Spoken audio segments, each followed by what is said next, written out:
Welcome to the This Lyric, That Truth podcast. Very excited to introduce you to my guest, Emily Smith. Welcome, Emily. Thank you for having me. I have your book right here in front of me, and I definitely want to talk about When Jesus Shows Up in Skinny Jeans. That's a fantastic title. Thank you. And you talk right away about, what that's all about. So we want to get into that story for sure. But the title of the podcast is This Lyric, That Truth. And you picked one of my favorite songs. And so we're going to start out our conversation talking about Made for More by Josh Baldwin. And we'll play a clip of that now. Tell me about what line it is specifically that you love from that song. It is really the entire chorus. There's something about it that just hits for my personal testimony. Learning that Jesus wasn't interested in fixing the parts of me that he killed on the cross, that he was inviting me into this new self in him, and understanding as an adult, what did that actually mean and how do I walk that out? And then he talks about shame and not dwelling in shame, but stepping into this abundant grace that he offers us by faith. And I didn't understand how to do that either until I was an adult. And so much of my testimony is breaking free from the chains of shame and coming to live life with Jesus and know his grace. It's hard for me to repeat the song without singing it, and I can't sing, but it goes. You are in such good company. I mean, you should hear me in my car when the worship music is going, right? But I mean, my mom used to say that she thinks there must be a filter, right, in the heavenly somewhere, and like my worship gets filtered out, and then when it reaches God's ears, it's beautiful because it certainly isn't here. Can I just share something with you about that to encourage you? One time I was in prayer with the Lord, and I had a vision with him while I was in prayer where I was walking by a river with Jesus. And it was like a moment where I could ask him anything I wanted to ask him. And I said to him, I really can't sing. And he laughed and said, "We know." So there's no filter. No, there's no filter, and there's no kingdom plan to correct it. We know. We can hear you loud and clearly. So you are in excellent company. Of all the things to ask the Lord, yes. So I know, why right? you couldn't sing. I've often thought, and this is very serious, I've often thought that I was not gifted with the ability to sing because I would make it about myself. Oh, if I was be a thing about that, right? If I was up in front of church and I was like leading people in worship, I think maybe a part of me would wanting to lead people to myself or something. So the Lord knew, like, it's such a sweet part of him that he's like, I'm going to protect you from that. Yeah. And you're not going to get all the gifts, but you're going to get some really good gifts. Yeah. They're going to be amazing, but not that one. Yeah, I certainly didn't get that one. I wasn't made to be tending a grave. I was called by name, born and raised, back to life again. I was made for more. I wasn't made to be tending a grave. I was called by name, born and raised back to life again. I was made for more.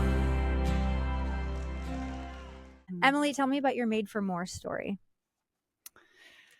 Well, I grew up in the church. I had a family that loved me. I had incredible role models. I was really exposed to who Jesus is, but I didn't know him. I just knew about him, and I didn't realize that until I was well into my 30s. But I had an encounter with the Lord while I was on a mission trip in Cuba. And he touched my heart so profoundly that I realized that I had been missing out on this Jesus that I was watching all these people have experiences with. And I wasn't. I was observing, and I wanted to experience him. And so really my journey was as an adult woman with a lifetime of church history, realizing, who is this Jesus that I never met in church? And then deciding that I was not okay with continuing in a place of mediocrity, and I wanted more. And so I willingly did what he asked me to do as I sought to learn about him and come to know him. So you came back from the mission trip, and what was your first step in getting to know Jesus instead of just knowing about him? Confession and repentance. Mm. I had to learn how to do that, and I had to do it about a lot of stuff. Mm. And that was where the shame had permission to affect me, because I had years of unconfessed sin. And I realize now, but I didn't realize at the time, that I was believing that time would atone for that sin. Mm. But what Jesus was really teaching me is, no, it's my blood that atones for your sin, but you need to exercise your own will to Mhm. decide for that. And I just had never learned it that way. So it started with confession and repentance, and then I had to study the word, because I had read the Bible a lot. I knew all about Jesus, but I didn't. If you had asked me to tell you something about Jesus, I'd have been like, I couldn't do it. Sunday school answers kind of thing. It would have been. Yeah.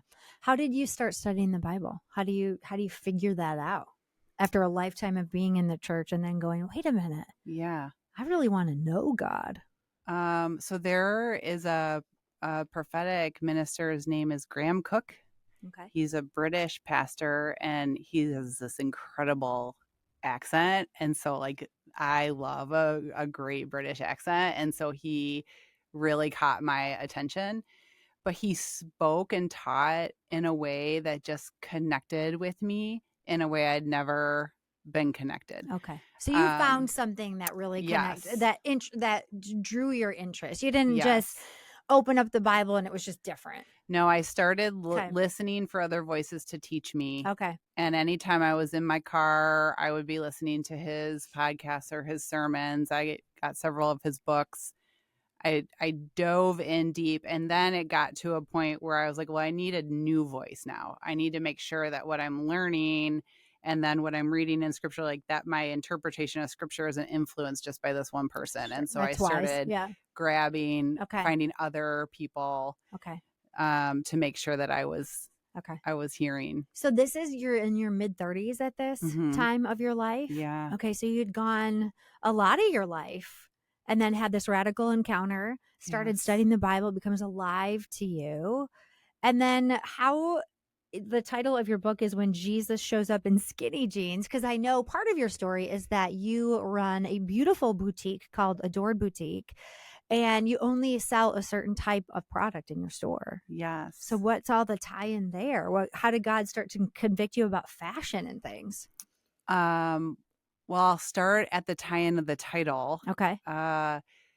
So my whole life, I used to dream very vividly. Okay. But I never understood that it would be a way that God might try and speak to me. So I paid no attention to my dreams. And they just dropped out. As I was preparing to go on this mission trip to Cuba, they just completely stopped for months. And it was enough that I was like, I wonder if this is God doing something, because I'm realizing there's this change. Well, then a couple weeks prior to the trip, I had a dream in the midst of a season of feeling very fearful. I kept hearing this voice tell me that if I went on the trip, something horrible was going to happen to my children and to my family. Okay. And I wouldn't be able to do anything about it. And so I was very torn. I had this flesh desire just to decide not to go and to stay where I was. But I knew in my spirit, in a way I couldn't explain, that God was telling me to go. Okay. And so it was like this tension. So I asked the Lord, help me be confident in what I'm doing. And he brought me a dream. And in the dream, I describe it in my book, so I won't go into a ton of detail here. Yeah, we got to keep something for the book. A little bit. Yep. Jesus literally showed up wearing skinny jeans. And that representation of him was this unassuming King Jesus who met me. It was smack in the midst of skinny jean peak fashion. So he was just relative to my circumstances and just spoke into this fear situation. And the moment he entered, it was like, it was done. It was gone. And that was the first time ever I understood the difference between fear and the peace of God. Okay. And so that resolved the turmoil about going on the trip.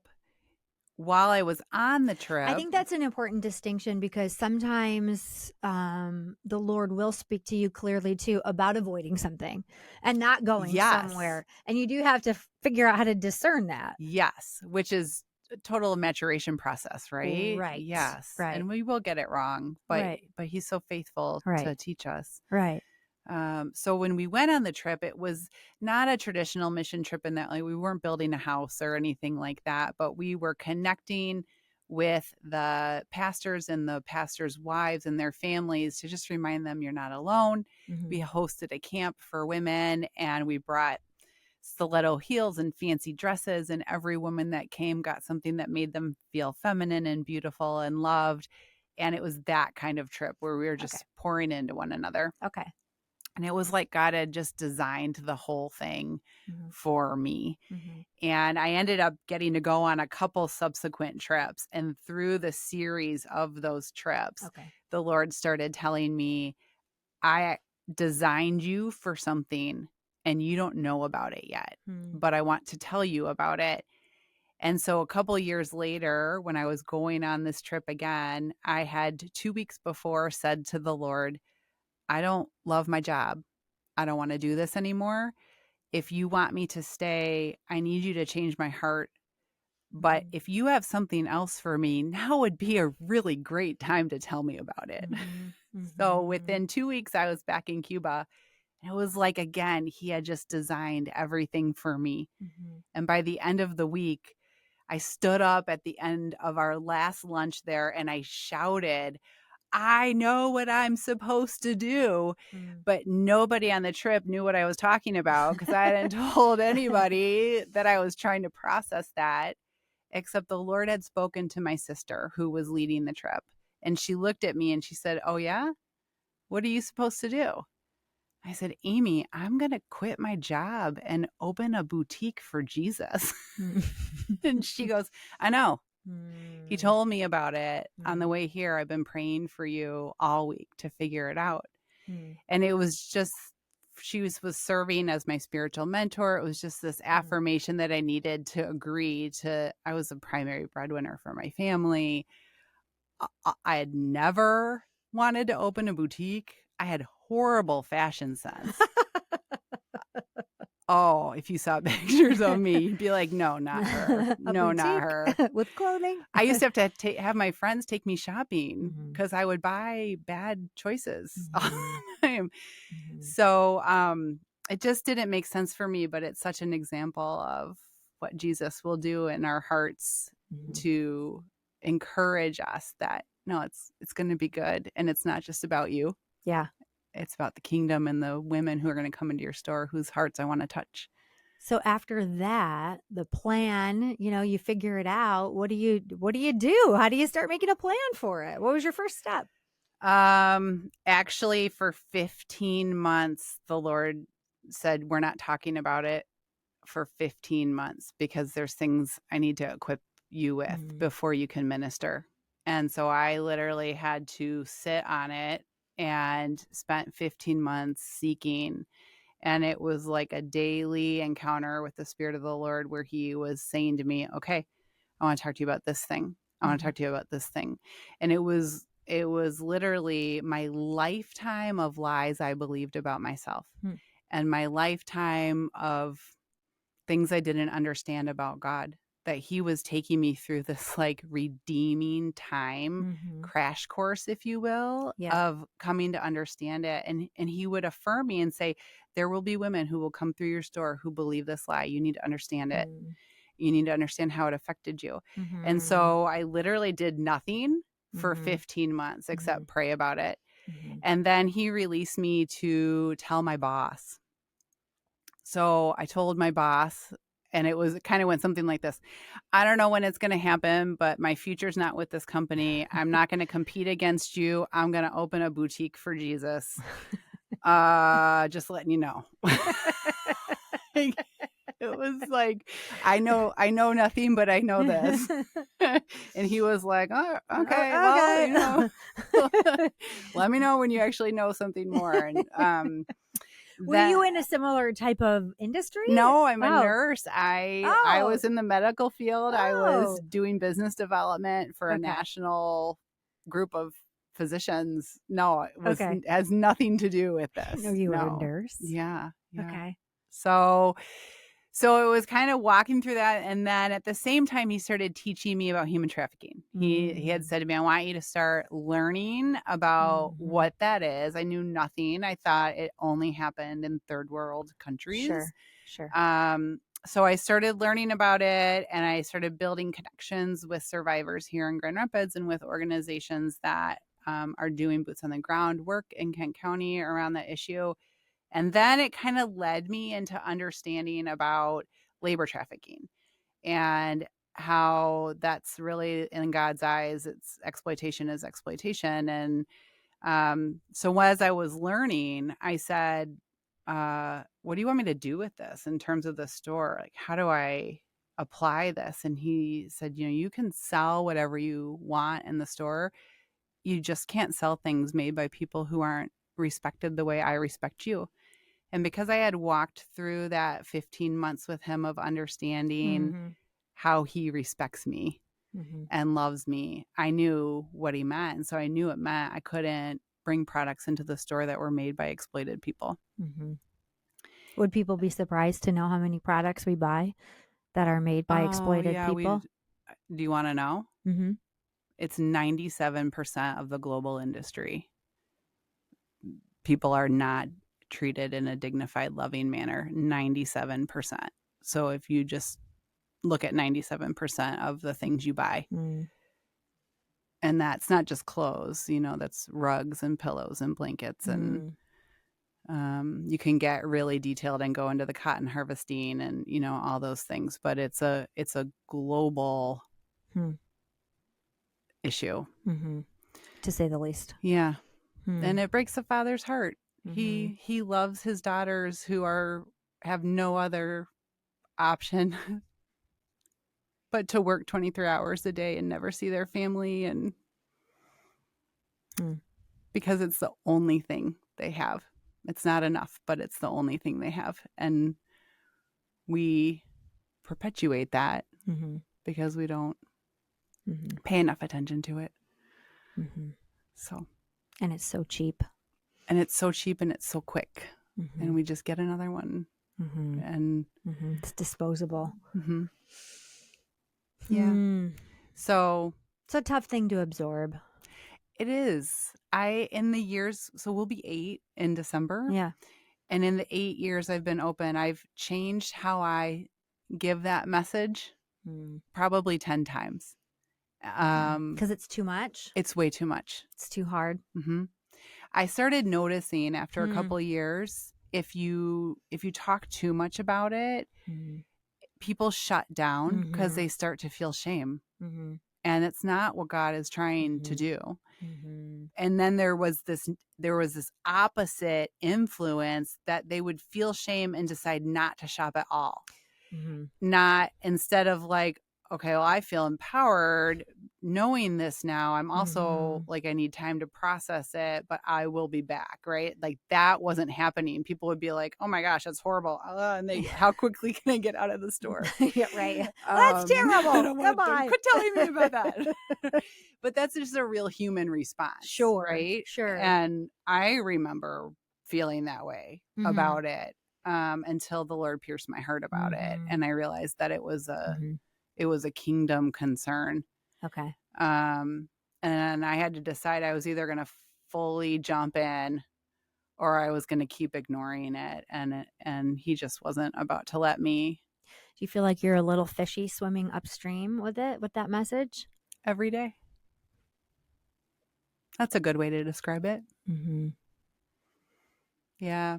Where I've really landed in the last year is just welcome people into the space and quit trying to communicate the message, but let the Lord touch their hearts. So I have signs that tell the story. A lot of my product tags tell the story.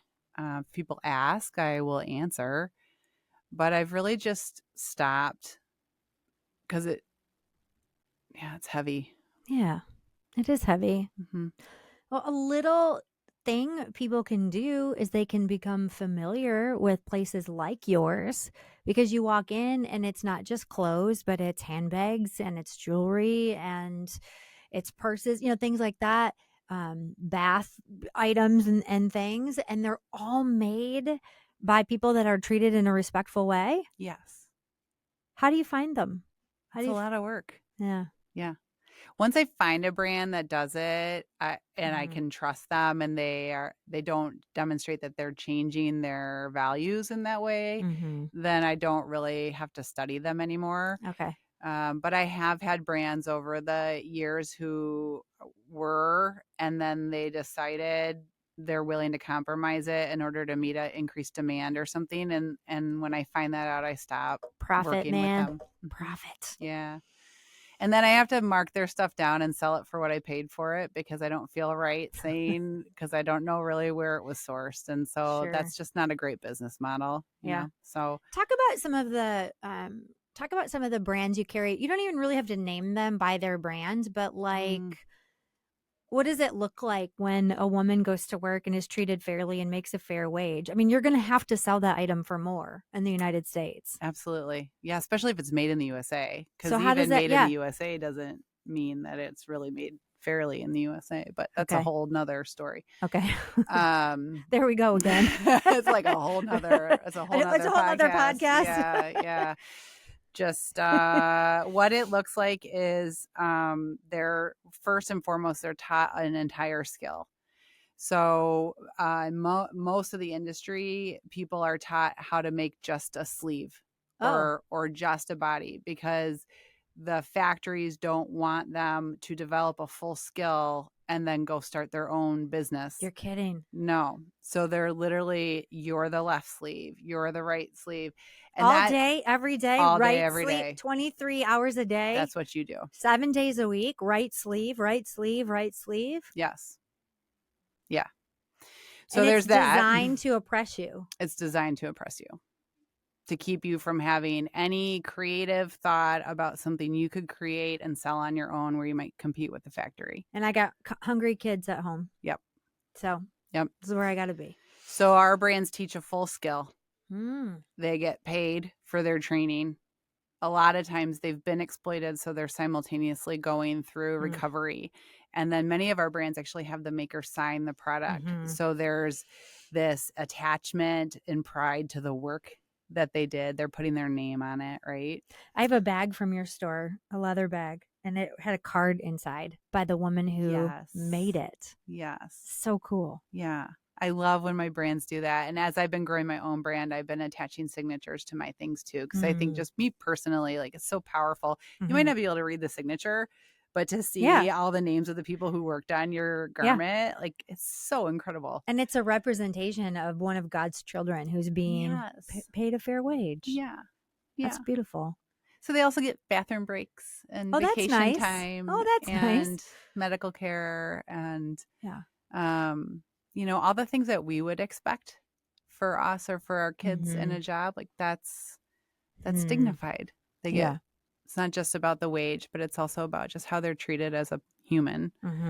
So they're making things like jeans and shirts and belts and purses, candles, pillows. Depending on the region of the world and what access to materials they have. And then obviously how far along are they in their skill development, right? Because certain things, sweaters, for example, take much more skill development than making a candle even, or a piece of beaded jewelry, right? And so just depending on where they are, if you look at the fair trade world, you'll see a broad range of skill sets.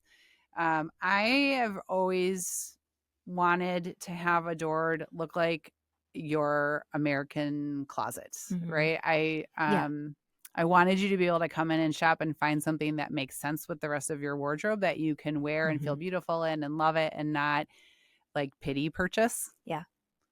Well, you carry really beautiful things. Thank you. And they're made very well, but it isn't like you're going to look like you're in a different country or something with the items. Yes. I think is Yeah, what you're that's saying. what I'm saying. Mhm. Yeah.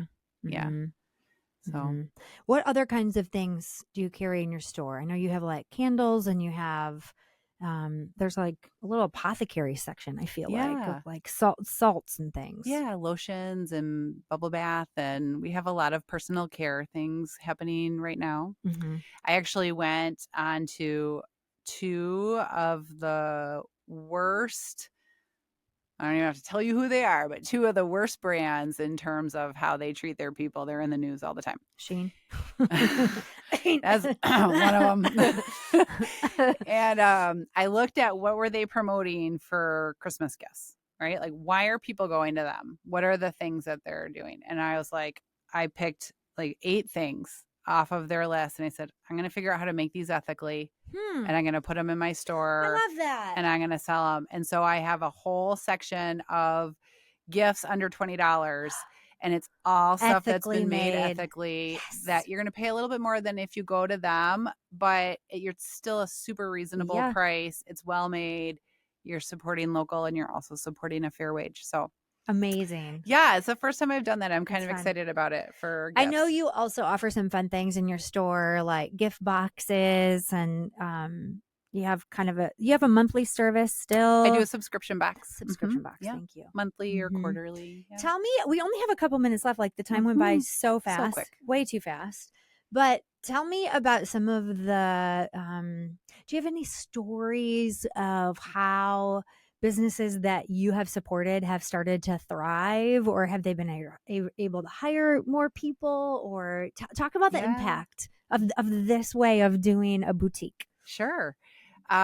So I wanted to start making my own garments. I had started several years ago doing jewelry, and I would test the waters with some leather products and stuff, but I really wanted to start making some clothes.